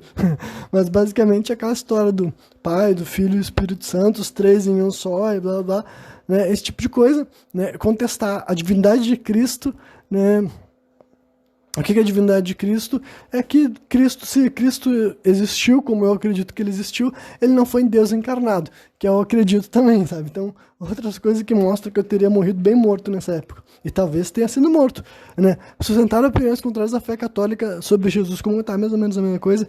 Sustentar opiniões contrárias à fé católica sobre a virgindade de Maria, mãe de Jesus. Outra coisa que eu acredito que Maria foi engravidada por um homem, sabe? Um homem humano de carne e osso, sabe? E eu não estou falando isso para ser herege, só estou compartilhando a minha concepção do que aconteceu. E eu entendo que em outros períodos da história eu estaria me dando muito mal por fazer isso, mas né, eu não acredito que me torne uma pessoa ruim não acreditar que uma mulher virgem foi capaz de gerar uma vida, porque não é possível. Simples assim. Né? Sustentar opiniões contrárias à fé católica sobre a transubstanciação quanto à missa. Basicamente, é não acreditar que Jesus fez um pão para alimentar milhares de pessoas e que Jesus fez água virar vinho também. Outra coisa que eu não acredito que de uma forma, tipo, eu não acredito que esses relatos sejam históricos, eu acredito que eles são representativos ou simbólicos, né? Mas é outra coisa que configura como heresia. E eu imagino que muitos de vocês estão se identificando, sabe? Muitos de vocês estão começando a pensar nessa possibilidade de que será, tipo, talvez até se por acaso tu estava me ouvindo até aqui, tu fosse cristão, até tu tá refletindo sobre essas ideias, né? Enfim, Muita gente diz que a pior coisa de todas é reivindicar a existência de uma pluralidade de mundos e suas eternidades. Que basicamente ele acreditava numa coisa até bem moderna, que é acreditar que tinha sistemas solares espalhados pelas galáxias e esses sistemas solares podiam habitar a vida. E acreditar nisso também é totalmente contra a visão católica da realidade, também era um crime por si só. E por fim, o envolvimento com magia e de adivinhação. E eu acredito que sim, ele estava envolvido com essas duas coisas, com certeza, né? E ele tinha uma outra crença que configurava heresia, que hoje em dia te configura também como animismo, ou tem outra palavra que as pessoas falam. É que eu não dou muita bola para decorar todos os rótulos desde que eu entendo o conceito, porque é basicamente acreditar que existe alma em tudo, sabe? Inclusive em objetos inanimados, porque a compreensão dele de alma era sobre, tipo assim, de que tudo era um pouco de Deus, e isso também não é de acordo com o que a Bíblia fala. Deus é Deus, só Deus, e nós não somos uma parte de Deus. Na visão católica ortodoxa da parada, essa visão muito pós-moderna, que eu também compartilho, né, de que tudo está interligado, por exemplo, isso daí, heresia total também, né? E, né, a última coisa que eu queria comentar sobre o sujeito, bom, basicamente, todas as coisas que eu abordei aí só para dizer que, né, é evidente que várias figuras diferentes, em várias posições sociais diferentes, acabavam pagando caro por suas crenças, e eu acredito que muito tinha a ver com a influência deles que eles tinham, sabe? Eu acredito que se esse cara não tivesse fazendo um impacto relevante, ele não teria sido morto. Mas como as atitudes dele estavam, certo, sendo ouvidas, sendo levadas a sério, sendo influência, ele estava ouvindo mais pessoas. Pô, por que tem gente falando desses assuntos? Ah, que eu conversei uma vez com um cara e tal, tive aula com esse cara, já que ele era professor universitário, tá ligado? Tive aula com esse cara e ele botou umas ideias malucas na minha cabeça aí, entendeu? Então, basicamente, isso daí, porque, né, se a igreja quisesse esse cara morto antes, ele teria sido morto antes, basicamente. Não é como se ele tivesse vivido escondido, sabe, no anonimato. Ele viveu a vida dele, falando as ideias dele, né? E uma hora ele acabou morrendo por isso. E muitas das coisas também que ele descobriu, as heresias dele, eram nos livros dele, porque lendo as passagens dele, ali era praticamente ele confessar, entre aspas, sabe? Alguém que lesse um livro dele, que ele tivesse tentando descrever, né? Tinha até uma coisa, gente que acusava ele de defender heresias com um clamor romântico, sabe? Que era basicamente falar sobre as ideias que ele acreditava de uma forma interessante ou romântica, como se fosse um livro, uma poesia, como se fosse uma coisa para gerar atração, entendeu? Que é outra coisa também super comum. Hoje em dia é isso que a maioria das pessoas fazem, né? Aí uma frase que eu guardei para ele é muito boa. Deixa eu ver se cadê aqui. Essa aqui é a frase do momento da execução dele, né? Que eu também não sei exatamente se aconteceu assim, mas se foi verdade, é muito interessante, né? Porque basicamente ele ficou anos preso, né? Até onde eu sei, anos preso, e passou por várias etapas, desde mandar confessar, até de ser torturado, até de passar privações. E quando chegaram no momento que ele estaria para ser morto, teve aquela história de, assim, tinha que anunciar para ele qual seria a penitência dele por não ter assumido, sabe, não ter voltado atrás das heresias dele. Falaram que ele ia ser morto na fogueira, né? E daí a frase dele é em latim, mas eu escrevi a tradução em português mesmo, que ele respondeu para a bancada de juízes que falou que ele ia morrer. Ele disse assim: talvez sintam maior temor ao pronunciar essa sentença do que eu de ouvi-la, né? Que é uma frase assim, assombrosamente épica. Se de fato aconteceu, sabe, se esse momento foi vivido, assim, é fantástico que o cara, dias ou horas antes da sua própria morte, tenha a audácia de responder isso. Ainda mais se ele acreditava de fato nessas palavras, tá ligado? Porque basicamente ele tava lá falando: agora tu vai morrer queimado, o que tu tem pra nos dizer? E daí ele fala: olha, talvez vocês tenham mais temor em proferir essa sentença do que eu de ouvi-la, né? Que no final das contas vocês vão se dar muito mal, vocês vão se dar muito pior do que eu por estarem me condenando à morte, sabe? Eu vou morrer queimado e tranquilo, entre aspas, né? Entre várias aspas.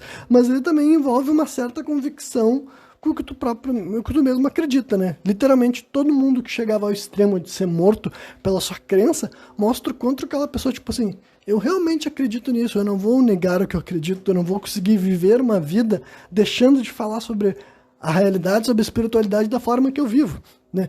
E sobre isso eu tenho uma grande identificação mesmo com essa ideia, tá ligado? Tentando, assim, aproveitar toda essa ideia do, né? Sabe aqueles memes de internet que as pessoas fazem assim, de mulheres que falam assim, eu sou a neta das bruxas que vocês não conseguiram queimar. Sabe essa história? Né? E as pessoas compartilham um meme assim de, aí a avó dela é uma velha evangélica, tá ligado? É um bagulho assim. Essa é a moral do meme. Mas agora trazendo pra realidade, pro contexto histórico mesmo. Muita gente ao longo dos séculos foram queimados, sabe? Muitas. Por causa da igreja e por causa de heresia que podia ser vista de qualquer forma. Entendeu? Tu podia ser um cristão e chamar tu de herege e chamar tu de bruxo. E como eu falei aqui, acredito que as pessoas eram bruxas mesmo. O que eu quero dizer com bruxaria? É lidar com a espiritualidade de uma forma que eu enxergo como relacionada ao ocultismo, sabe? Fazer certos encantos, fazer certos rituais, ter datas específicas para fazer certas coisas, pronunciar certas palavras, rogar por certos sentimentos. E eu não estou falando isso de uma forma ruim, mas eu não estou nem negando que poderia ser ruim também. O bruxo, o feiticeiro, tem potencial para o bem e para o mal, sabe? Isso daí, na minha opinião, é óbvio. Então, várias dessas pessoas, eu acho sim que eles eram ocultistas, eles eram bruxos, eles eram feiticeiros, eles faziam rituais, eles faziam poções, eles tinham... Sabe, não era assim, não estavam brincando daquelas paradas e eles não estariam morrendo por causa dessas coisas se não fizesse parte de quem de fato eles eram, sabe? Então, eu acredito sim que talvez por causa dessas frases de internet, essas coisas do somos as netas das bruxas que vocês não conseguiram queimar, porque assim, a primeira coisa que eu acho importante até para os homens prestarem atenção, mais homens foram mortos pela Inquisição do que mulheres. E isso não é querer dizer que mulheres não foram mortas e tudo mais, mas é que talvez por causa da história das bruxas de Salem, que foi lá nos Estados Unidos, que eu nem mencionei aqui, porque é outra história completamente diferente, sabe, em outro continente e num outro contexto, basicamente, né? Lá que rolou essa coisa especificamente com mulheres, mas historicamente todas as cidades que tinham Inquisição matavam mais homens, pelo menos, tipo, eu não vou falar que com certeza foram, mas não tem ideia de homens terem sido poupados, sabe? Justamente porque a visão de heresia, de bruxaria era muito ampla, não é uma característica unicamente feminina, sabe? Várias dessas figuras até mesmo... Cara, se o padre ou se o ex-padre estava sendo morto, imagina a gente que nunca foi da igreja e tinha várias práticas religiosas, sabe? Então, acho que esses homens, eles eram poupados. A questão é que aqueles que, né, ou tinham mais medo ou tinham mais facilidade de esconder suas crenças, eles falavam, não, tudo bem, vamos me converter, quem sabe fazer escondido, ou parava de fazer mesmo, ou parava de acreditar no que acreditava. Eu não sei, sabe, como é que rolava essas conversões através da coerção, mais ou menos, né? Mas, enfim, o que eu tava querendo dizer é, muita gente viva hoje em dia é descendente de gente que foi queimada, porque não é como se a pessoa, tipo assim, no momento que começasse a Inquisição ela morria, mas ela, pra começar, já podia ter gente que já tinha filhos no mundo, e daí os filhos não necessariamente eram bruxos, eram feiticeiros, mas eles tinham uma relação, talvez esses filhos já estavam separados dos próprios pais, sabe? Teve muita razão, tipo assim, um monte de gente foi morta, mas nem todo mundo que foi morto não deixou um herdeiro aí. Então, assim, aqui no Brasil tem um monte de gente que é descendente de gente que foi morta e outros que escaparam para não morrer, fugiram para não morrer, sabe? Então, tem toda essa discussão de internet fica meio tosca, né? Mas comigo rola essa identificação, cara, clara, porque reflete na minha personalidade de hoje em dia já, tá ligado? Eu já me sinto uma pessoa contestadora a essas coisas. E obviamente que na sociedade que eu vivo hoje em dia pode parecer ser mais fácil. Mas se tu pesquisar a história, tu vê que sempre teve assim, sabe? Sempre teve figura que tava ouvindo as explicações ditas como o status quo da época e ficava assim, mano, faz o menor sentido essa bosta, tá ligado? Isso daí não... Assim, contrariar a autoridade não surgiu no mundo moderno, tá ligado? Mas agora...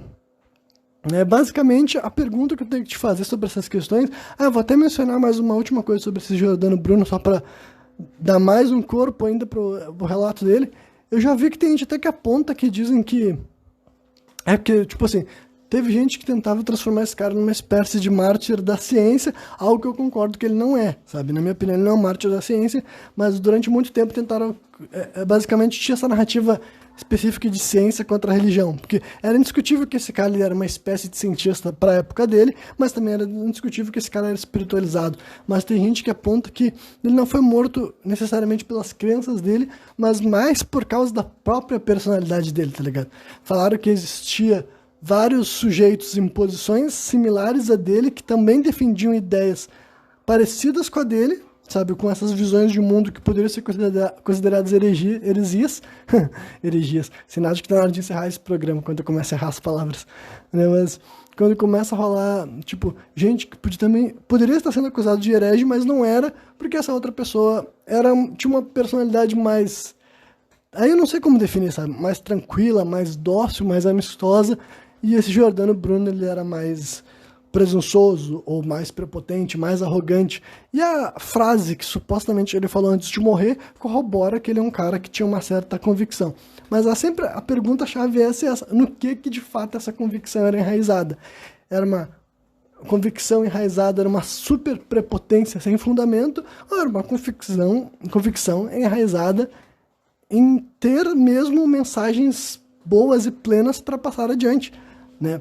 Esses mistérios que não tem como a gente saber, mas como sempre o meu argumento final é, independentemente se esse cara era um arrogante ou um cuzão, a última coisa que justifica isso é matar o sujeito, sabe?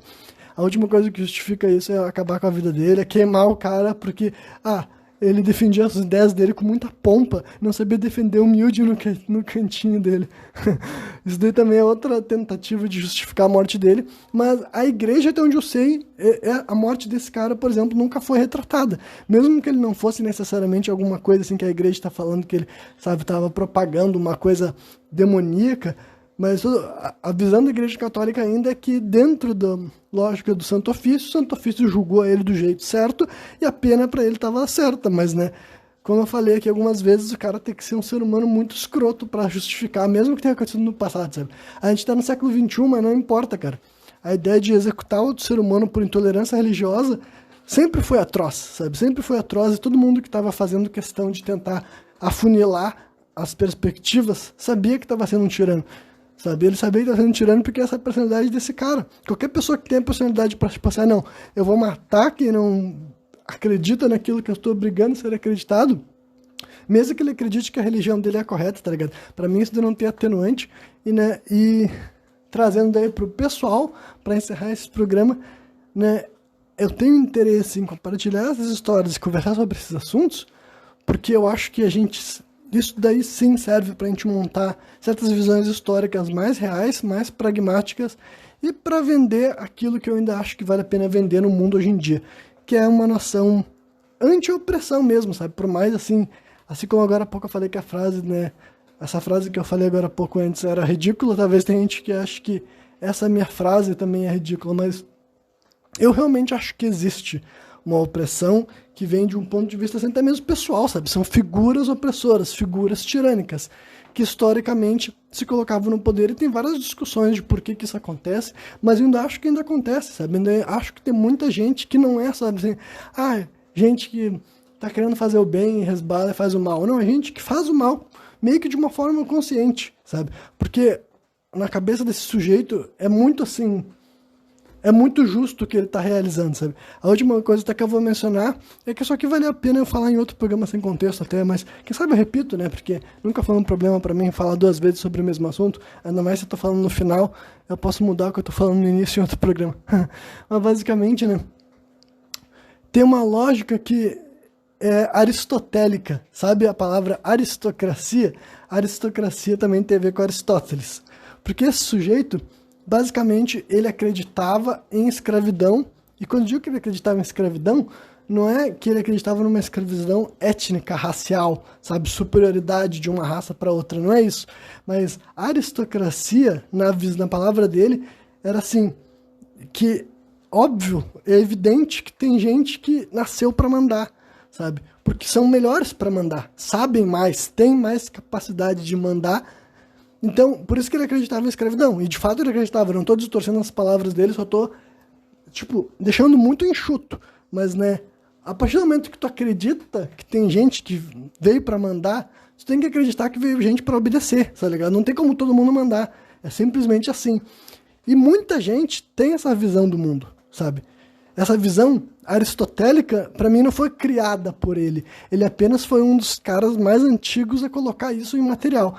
Eu não me lembro se ele escrevia ou se outras pessoas pós o tempo dele que escrevem, isso não vem ao caso. Mas só para vocês saberem, por isso que a aristocracia começa com essa palavra, porque na visão dele era assim que o mundo funcionava, sabe? Por isso que a aristocracia tem esse cracia antes, né? Porque é assim, os melhores governam, isso que a aristocracia quer dizer.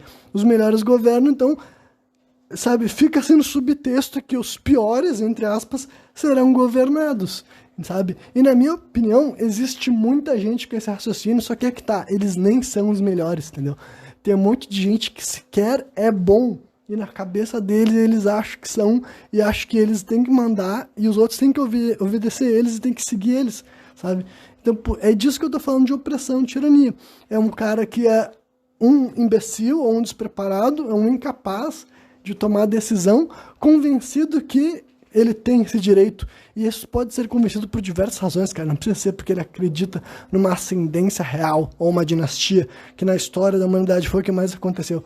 Pode ter diversas outras coisas que colocam na cabeça desse sujeito que, se alguém tem que mandar, é melhor que seja ele, tá ligado? Porque ele acredita que ele tem essa honra e, como eu falei aqui, se o cara acredita nisso ferrenhamente e ele não é capaz de exercer essa própria função, fudeu, sabe? Então é por isso que eu falo, existe opressão sim, existe tirania sim, e observando a história a gente consegue enxergar isso, observando o presente a gente consegue enxergar isso, e eu sempre tento incentivar cada vez mais pessoas a se levantar contra isso, porque eu sei que muitos de nós não querem isso, muitos de nós não querem propagar e não querem obedecer a opressões, não querem ser opressores, não querem ser tirânicos e também não querem estar sendo, sabe, minados por esses sistemas.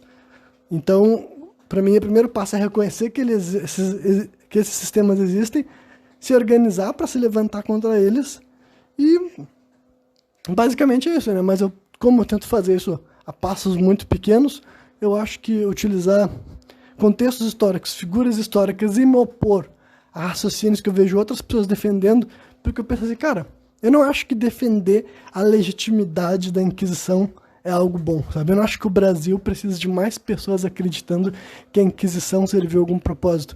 A Inquisição foi uma atrocidade, foi uma coisa nojenta, como várias vezes a humanidade fez. Então, né, eu me sinto na obrigação de me levantar contra opiniões que eu não vejo fundamento pragmático para o melhor desenvolvimento social deste país. Mas é isso, quem me viu até a final, eu espero que tenha curtido, e qualquer dia eu tô de volta novamente, trazendo mais um programa sem contexto.